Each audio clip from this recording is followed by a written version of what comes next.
그러니까 둘 다 좋게 나왔습니다. 요거는 롱이에요. 근데 지금 중동전쟁이나 이런 이슈들이 있기 때문에 롱은 롱이지만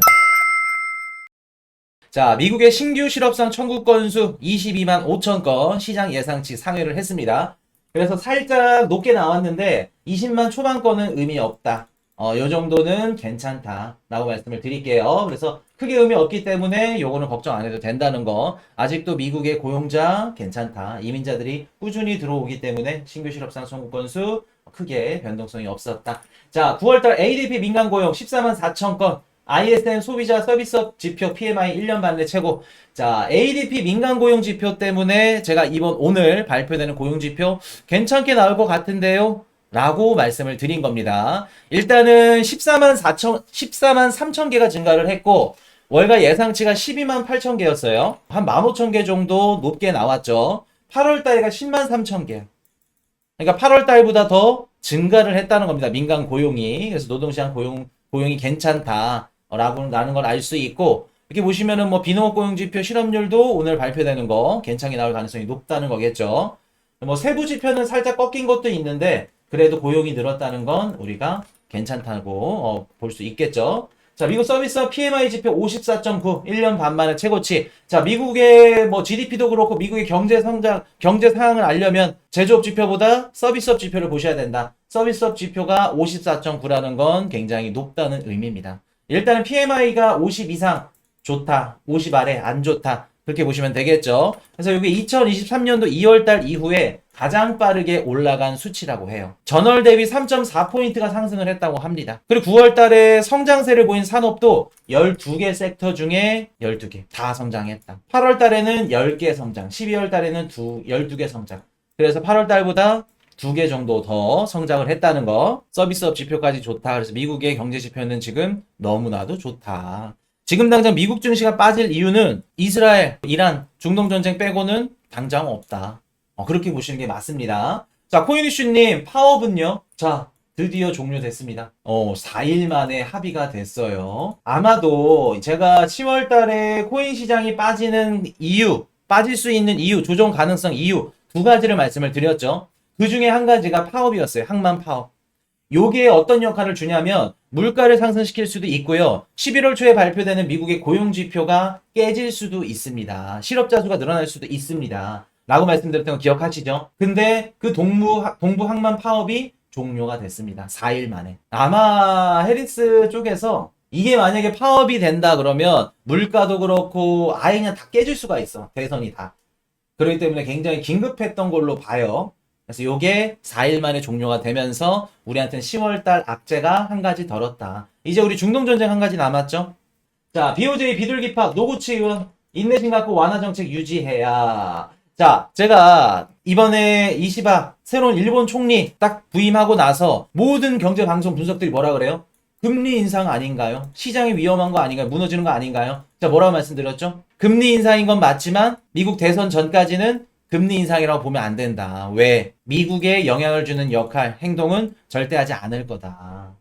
미국과 공조도 낄 수 없을 거고 우방 국가의 이런 협력 이런 부분들이 굉장히 중요시하는 어떻게 보면 정치 생활을 지금까지 진행을 해왔기 때문에 아무리 아베 정권에서 반대파의 성격을 지니고 있더라도 금리 인상을 당장은 못한다라는 말씀 드렸던 거 기억하시죠? 지금 BOJ에서 똑같이 얘기합니다. 완화 정책 유지해야. 또 그리고 이시바가 또 뭐라 그러냐면 우리 금리 인상 할 거예요. 완화 정책 할 거예요. 다시 한번 재차 얘기를 해요. 미국한테 뭐 전화를 받았던가 뭐 했겠죠. 그렇기 때문에 지금 당장 일본의 금리 인상을 걱정하지는 말자. 우리가 진짜 걱정할 때는 11월, 12월. 11월도 조금 뒤숭숭할 거고 12월 달에 한번 긴장을 해보자. 그렇게 보시면 됩니다. 그리고 아마도 이제 나중에 한번 좀 딥하게 설명을 해드릴 건데 이제 국제 정세적인 측면으로 봤을 때 일본과 우리 한국의 사이가 좀 더 가까워질 겁니다. 한미일 요 세 국가가 중국을 대항하는 데 있어서 가장 좋은 어떻게 보면 그 일본의 총리가 이시바일 수 있어요. 그렇기 때문에 앞으로 한국과의 이런 공조 요런 부분들도 우리가 어떻게 한다? 지켜봐야겠죠. 우리가 대중 수출이나 이런 것들을 조금 줄이고 그만큼 미국과의 이제 한미 수출이 좀 늘었죠. 그리고 일본과의 또 교류도 늘려야 됩니다. 중국한테 수출이나 아니면 좀 무역 같은 이런 좀 손실들을 어떻게 해야 된다? 일본과 미국으로 시킬 수 있어야 된다. 그렇기 때문에 막 일본이 무슨 임진왜란 때 어땠고요? 침략자고요. 일본 안 좋고요. 뭐 오랑캐고요. 경제적인 측면에서 한번 봅시다. 저도 일본 안 좋아해요. 근데 우리 한국의 경제를 위해서는 붙을 땐 붙어 먹어야겠죠. 한국을 위해서라면. 뭐든지 결과론적인 거 한국을 위해서입니다. 우리 한국을. 글로벌 금리 인하가 대세, BOJ 더 이상 금리 못 올릴 수도. 월가에서 이런 기사 쭉 나오죠. 이거 누구의 신복이다? 이거 기사 쓰신 분 누구의 신복이다? 시장을 안정시켜줄 이런 기사 쭉 나오잖아요. 해리스의 신복이다. 민주당 측의 스피커 역할을 한다. 이런 식으로 얘기 쭉 나오죠. 금리 인상. 대선 전까지는 못 올릴 겁니다. 올릴 가능성 굉장히 낮아요. 자, 이런 석유 생산 시설 타격 가능성에 국제유가 급등, 3대 지수 하락. 일단은 미국 증시가 좀 하락을 했는데 원유 가격이 많이 올라갔어요. 이란과 이스라엘이 이제 공격을 하면서 이란의 원유 시설에 타격을 한다. 그럼 전 세계 지금 원유 공급량의 한 2% 가까이가 지금 이란이 차지하고 있죠. 요 부분이 줄어드는 겁니다. 그렇게 되면 원유 가격이 올라가고 또 한 가지 또 바이든이 그 새벽에 이제 얘기를 했는데 어떤 기자가 이란의 원유 생산에 이스라엘이 타격할 수 있습니까? 공격할 수 있습니까? 근데 그 얘기에 대해서 좀 어물쩡거렸어요. 그러니까 말을 조금 잘못했죠. 그러면서 바이든이 어떻게 보면은 좀 요거를 좀 견인했다, 영향을 줬다 라고 보기에도 우리가 볼 수 있겠죠. 그래서 그런 부분들이 좀 적용이 되면서 시장이 지금 하락을 했다. 자, 요거 좋은 기사죠. 관광지 갔다 검은 머리만 구경. 중국 연휴, 곳곳이 인산인해.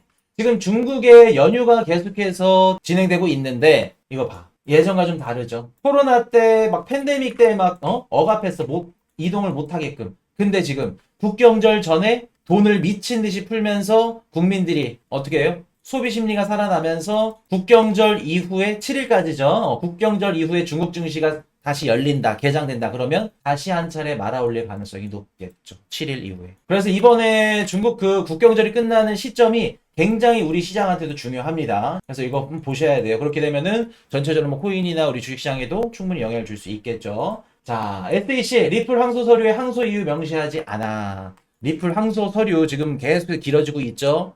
그래서 뭐 조금 더 오래 걸린다 하는데 저는 요거 의미 없는 싸움이라고 봐요. SEC가 질 걸로 봅니다. 그렇기 때문에 SEC가 계속해서 그래도 이렇게 계속해서 긁어 부스럼하고 걸고 넘어지는 게 뭐냐면 한 개의 섹터에서라도 이겨야 돼. 그냥 졌다고 포기하면 얘네들이 너무 불리합니다. 그래서 뭐 10가지를 싸우고 있어. 그러면 지네들이 3가지, 4가지라도 반드시 걸고 넘어져야 돼. 그래서 계속해서 가져갈 수밖에 없는 거예요. 그래서 만약에 이거 길어진다 그러면 만약에 이번 상승장 마지막 사이클까지 리플이 졸업 코인이 안 될 수도 있습니다. 그래서 거의 뭐 승소를 했다고 저도 보지만 아직도 끝난 건 끝나지 않았다. 그렇게 보시면 되겠습니다. 자, 기준금리 인하 전에 은행 장기 예적금 뭉칫돈. 자, 금리를 내리기 전에 은행에 예금을 넣겠다는 얘기입니다. 자, 근데 이거 기사 보면 좀, 그럴 수도 있을 것 같고, 한편으로는 조금 답답하기도 하고, 우리가 은행에서 금리가 떨어질 걸 예상하고 조금이라도 높은 금리를 받기 위해 은행에다 예치를 해, 파킹을 해. 좋은 선택일까요? 중앙은행에서 금리를 낮춘다는 건 돈의 가격을 떨어뜨린다는 얘기이기 때문에 돈의 이자를 많이 줄 때 예치를 한다. 어떻게 보면 맞는 말인데 저는 아니라고 보는데. 경제나 시장이 활성화됨에 따라 좀 리스크성 자산이 조금 더 각광받게 되고 시장에서 부각시킬 수 있는 이런 어떻게 보면 좀 터닝 포인트가 될 수 있는데 굳이 예금에? 저는 아니라고 봅니다. 차라리 저는 금에 넣겠어요. 그럴 거면. 아무리 이자 좀 더 받아서 뭐해. 어차피 물가 올라가는 것만큼 우리 화폐 가치 떨어지는데. 은행 장기 예적금이 뭉칫돈으로 들어왔다고 합니다. 그래요. 뭐 우리 코인이슈 방송 보신 분들은 조금 가지고 있는 생각이 다르실 수 있겠죠? 다를 거라 봅니다. 우리는 배우신 분들이니까. 자, 랄름 인슈어런스 비트코인 채굴자 위한 사업 중단 보험 출시. 자, 그래서 이렇게 지금 채굴 기업들도 이제 생산성이 낮아지고 비트코인 반감기 이후에 뭐 계속해서 채굴 그 물량들을 막 시장에 내보내고 이러면서 매년 4년 주기마다 채굴 기업들이 망했죠. 파산하고 사라진 기업들이 망했습니다. 그래서 그거를 또 보험으로 출시를 해서 보험을 받겠다는 보험료를. 그래서 우리 앞으로 우리 비트코인 시장이 활성화되면 어떤 부분들을 좀 지켜보셔야 되냐면 보험. 제가 아마 한 1년 전인가 2년 전에 요거 얘기 드렸을 건데 미국 증시에 상장된 기업 중에 비트코인을 담보로 하는 보증보험, 보험하는 이런 기업들 중요하게 보셔야 됩니다. 마이크로스트래티지, 뭐 코인베이스, 뭐 채굴 기업 얘네들도 좋지만 나중에 진짜 크게 성장할 기업은 보증보험하는 애들. 비트코인을 뭐 담보로 해가지고 보험하는 이런 기업들이 굉장히 커질 겁니다. 요거 계속해서 우리 가져갈 겁니다. 미국 증시에 상장된 기업들 요거 한번 찝어 드릴 거예요. 나중에 하우스 방송에서. 그래서 요거는 주의 깊게 눈여겨 하셔야 됩니다. 집중해서. 그래서 앞으로 이런 보험들 계속해서 출시될 거라는 거. 발표됐나요? 비노고잉 지표? 자, 두근두근 되네요. 또 비노고잉 지표는 또 봐야 되니까. 4.1%? 이거 봐. 좋게 나왔죠? 이러면은 롱입니다. 안 봐도 롱이야. 롱 나오고 있죠? 실업률 예상치 하회, 비농업 예상치 상회. 비농업 고용 지표는 높게 나올 수 있죠. 어차피 외국인 노동자들이 그 포함이 되는 거기 때문에 그 세금 신고 안 한 분들. 실업률이 예상치로 하회했다는 건 롱입니다. 롱이에요. 그렇게 보시면 됩니다. 근데 이게 단기적으로 막 말아 올린다, 쏜다 그렇게 보기엔 어려워요. 실업률이 4.3, 4.2, 4.1 이런 식으로 떨어졌고 비농업 고용 지수 보자. 그러니까 둘 다 좋게 나왔습니다. 요거는 롱이에요. 근데 지금 중동전쟁이나 이런 이슈들이 있기 때문에 롱은 롱이지만 조금 한정적이다. 한정적이다. 그렇게 보시면 돼요. 그래서 실업률 좋게 나왔고 무사히 10월달 넘어갔습니다. 파업 끝났고 실업률 10월 4일 지표 좋게 나왔습니다. 끝났어요. 이제 하나 남은 건 변수 중동전쟁밖에 없다는 거. 자, 비트코인은 지정학적 긴장해서 안전자산을 보기 어렵다. 저도 동의합니다. 지금은 아직 비트코인이 안전자산으로 금으로 평가받는다. 디지털금 짬밥이 안 된다. 아직까지는. 지금은 안전자산 어렵다. 근데 이따가 말씀을 드릴 거지만 스위프트망을 통해서 블록체인 결제를 활성화시키고 블록체인이나 암호화폐 거래가 우리 실생활에 들어온다고 하면 그때부터는 비트코인이 디지털 금으로 안전자산으로 발돋움하기 시작할 겁니다. 그거는 나중에 지금 당장 힘들다는 거. 자, 스테이블 코인 사하라. 이남 아프리카에서 생명줄 역할. 자, 이렇게 보시면은 스테이블 코인이 당연히 우리 아프리카 이런 신흥국가 개발도상 국가들한테 굉장히 중요하다는 거 나오고 있죠. 자, 바이낸스 시장 점유율 4년 만에 최저치, 경쟁사 약진 중. 자, 바이낸스가 계속해서 약진하고 있다고 합니다. 요거는 뭐 어쩔 수가 없죠. 미국 정부에서 계속된 규제가 있기 때문에 바이낸스는 계속해서 떨어지고 있는 겁니다. 제가 예전에도 말씀드렸듯이 아마도 향후 3년에서 5년 안에 바이낸스는 1위 자리 뺏길 걸로 봅니다, 저는.